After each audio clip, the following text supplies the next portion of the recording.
After 9 years, about 3,000 political prisoners were released in the year of 1979. Marjan's family knew two of them, Siamaki and Mohsen. Siamaki, who was the father of Lali, a friend of Margie. They were both tortured and in jail for being communist. Amari, a friend of them, who was in jail at the same time, was assassinated for being a member of the guerrillas.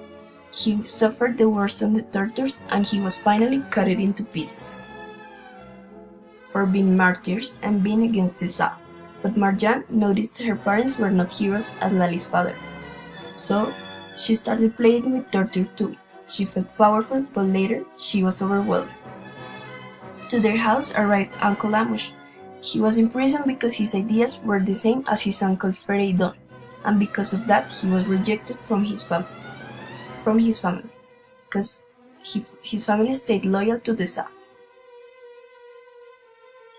During the stay of Uncle Amush in their house, Marjan heard lots of political discussion and stories. She was proud of her family full of heroes, and she even told her friends those stories. But she didn't notice it was a hard time to tell those stories like tales. She just wanted everybody to know her family. Anush told her the story of how he lost the respect of his family and how he ended up in jail. When the soldiers caught his uncle, he escaped back to his home, but that wasn't a good idea. The soldiers of the Shah recognized him and put him into jail during 9 years. After a few time, family and friends started to leave the country. Marjan had a good friend who actually liked him, but he left to the United States. Mohsen, who was one of the prisoners released, was assassinated, while Samaki and his family ran away as fast as they could, hidden like sheep. Anush was arrested again by the soldiers of the Shah. Marjan felt so lost. Her uncle was her hero. She even got to jail to visit him, but that visit was the last time she was going to see him. He was executed. The war has just started. A few times later, Marjan and her family took a trip during 3 weeks, but when they come back, Iran was in war. Marjan was lost. She didn't want to know about nobody, not even God. The fundamentalists took the United States Embassy, so Margie's desire to see her friend was also taken. The government said schools and universities must be closed at least 2 years until they make reforms so they can educate imperialists.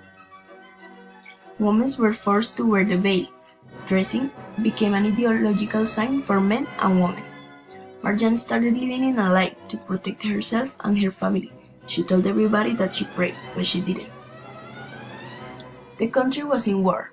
Iraq kept attacking Iran and Marjan was ready to fight.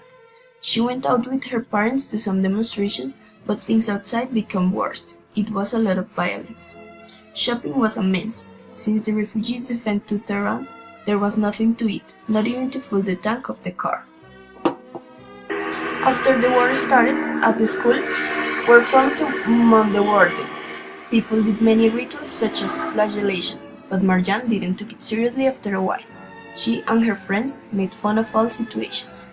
At school, they were repressed of everything. They had to follow the rules or they could be expelled. The girls had to make hoodies for soldiers while children had to prepare to be soldiers. A cousin of Margie, Shabab, arrived at her place. He was doing his military service during the war. He told stories about how thousands of kids from the poor areas arrived to the war. They put them in trance. They hypnotized them and tossed them into battle, with a fake promise of a better life after dying, holding the key to the paradise. All that happened while Margie was in her first party, rocking out herself.